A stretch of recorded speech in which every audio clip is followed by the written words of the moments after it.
Предлог законот за високо образование во завршна фаза и од понеделник ќе биде поднесен на седница на влада, потврди министерката за образование Весна Јанеска, додавајќи дека во завршната фаза ќе бидат земени предвид сите конструктивни и аргументирани забелешки, поднесени од страна на јавноста и академската заедница. Се уште прибираме, понеделник законот ќе биде затворен и ќе биде даден во владина постапка. До понеделник се што е сериозен приговор и се што е стигнато повторно ќе се разгледа. И на вистина тие видоа дека многу од забелешките кои ги дадоа се прифатени. За некои од нив јас лично и не се согласувам, но комисијата одлучила дека треба и ние ги прифативме. Доколку до понеделник има разумно образложено било што, до понеделник вечер ќе може да се направи некоја дополнителна измена. Од универзитетската фила пак со бројни забелешки.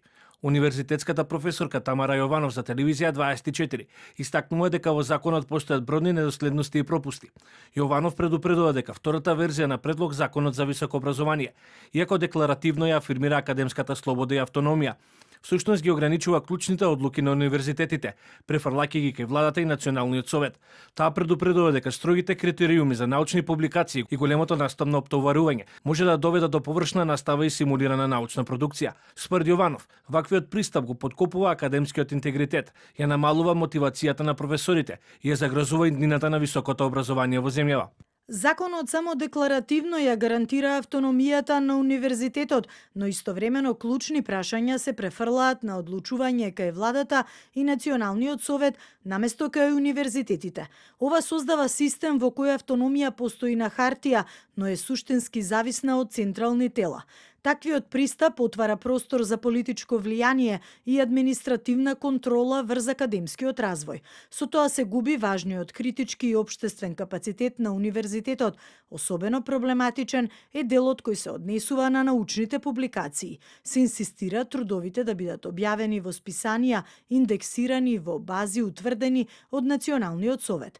Ова значи дека совет од неколку лица, голем дел избрани од владата, ќе одлучува што ќе се смета за наука, а што не. Универзитетскиот професор Александар Петковски пак за телевизија 24 нагласува дека треба да се разгледаат предлозите насочени кон индекс рангирањата и базите за објавување на научни трудови, кои според него треба да бидат прилагодени согласно потребите на научната фела. Прифатено е да се земат во предвид и трудови кои што ќе се издаат во Scopus датабазата, но тоа е ограничено на Q1 и Q2.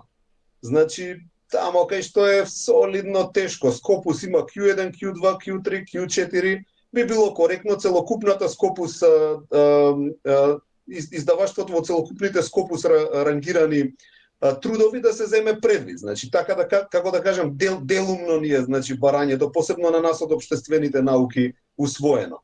Понатаму, Age индексот се уште фигурира во законот, иако во регионов никаде не фигурира, па и пошироко. Нема таква метрика за услов за избор. Предлог законот за високо образование од самиот почеток предизвика несогласување во научната фела, а во контекст на законот министерката Јанеска најави дека еден од условите ќе биде и обврска секој кандидат за докторска титула да има најмалку 2 објавени научни труда, а доколку претходно магистрирал, да има и дополнително објавен труд. Инаку, според најавите, дел од точките во предлог законот нема да важат за редовните професори.